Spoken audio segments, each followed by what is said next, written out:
En plus des nombreux archétypes de transport, il existe un exemple intéressant de transport intégré à RedScreen qui démontre certaines fonctionnalités supplémentaires pour les flottes de véhicules.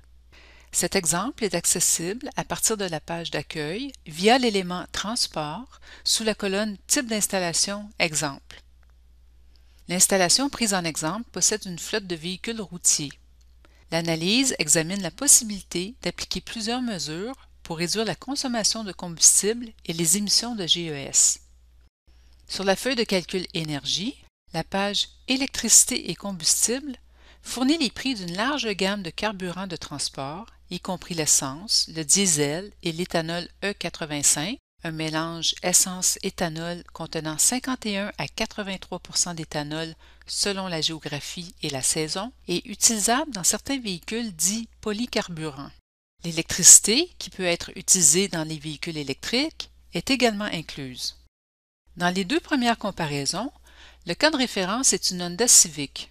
Le cas proposé est une Nissan Leaf dans la première et Toyota Prius Prime dans la seconde. L'analyse comprend également une troisième comparaison où les autres véhicules de la flotte sont regroupés. Les deux premières analyses emploient la méthode 1. Dans la première, une Nissan Leaf entièrement électrique est comparée à une Honda Civic fonctionnant à l'essence. Ce type de comparaison devrait vous sembler familier. Il est très similaire à l'archétype de la flotte d'autobus scolaires électriques que nous avons examiné dans une vidéo précédente, sauf qu'un seul véhicule est considéré ici. Dans la seconde analyse, la Honda Civic à essence est comparée à une Toyota Prius Prime, un véhicule hybride rechargeable qui consomme de l'essence et de l'électricité. Le pourcentage de distance parcourue avec de l'essence a été estimé à 70 %. La consommation combinée d'essence et d'électricité est exprimée en mégawattheures d'énergie consommée par an. Pour parcourir une distance de 22 000 km par an, la Prius Prime n'a besoin que de 7 mégawattheures d'énergie sous forme d'essence et d'électricité, alors que la Honda Civic nécessite près de 15 mégawattheures d'énergie sous forme d'essence. La troisième analyse est celle d'une flotte. Cette analyse utilise la méthode 2, qui n'a pas été présentée dans les vidéos précédentes.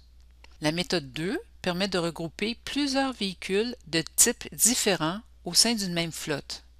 Elle permet également d'examiner plusieurs mesures de réduction de consommation de carburant.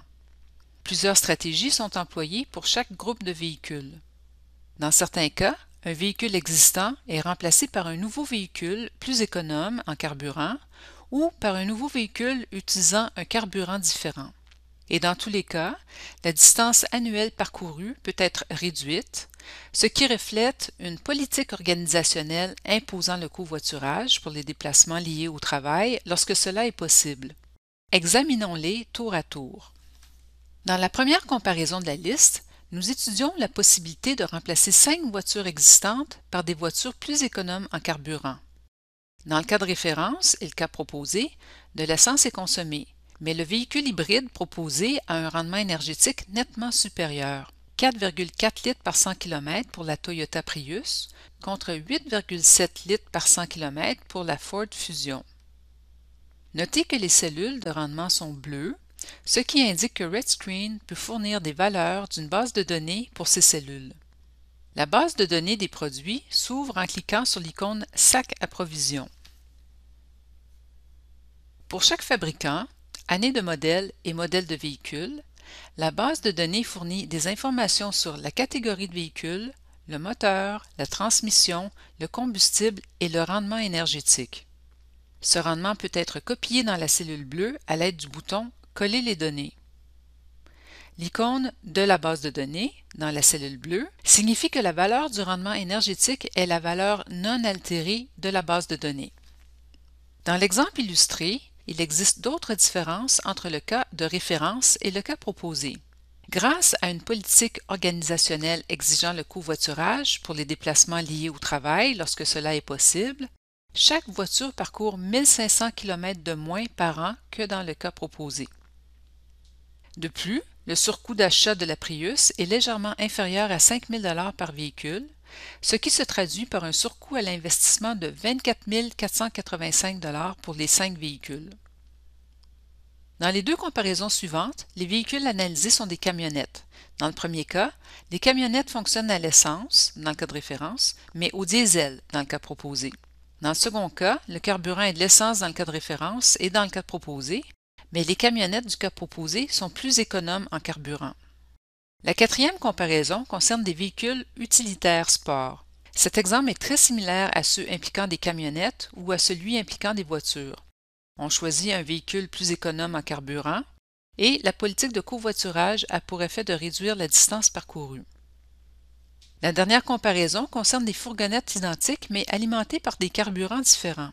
En effet, la Dodge Grand Caravan FFV est un véhicule polycarburant et on suppose qu'elle fonctionne exclusivement à l'essence dans le cas de référence et à l'éthanol E85 dans le cas proposé.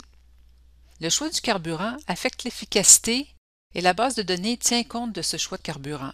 Par conséquent, les bons types de combustible doivent être indiqués avant d'accéder à la base de données, tant pour le cas de référence que pour le cas proposé.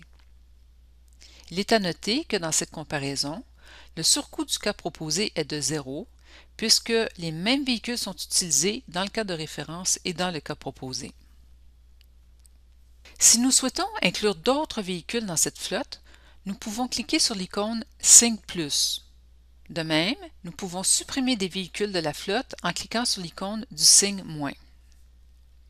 Le tableau, en bas de page, résume la consommation de chaque type de combustible ainsi que la consommation totale d'énergie de combustible en kWh, les économies en combustible et en dollars, ainsi que les surcoûts à l'investissement sont calculés.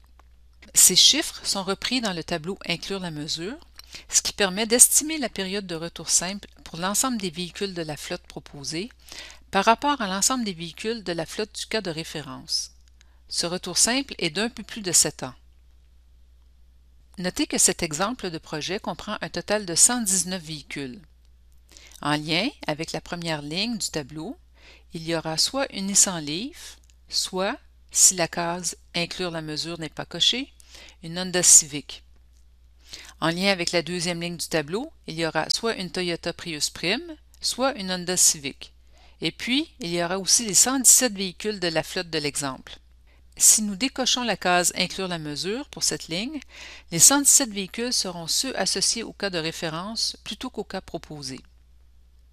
Ceci conclut notre exploration de l'exemple intégré d'analyse de faisabilité pour une flotte de véhicules.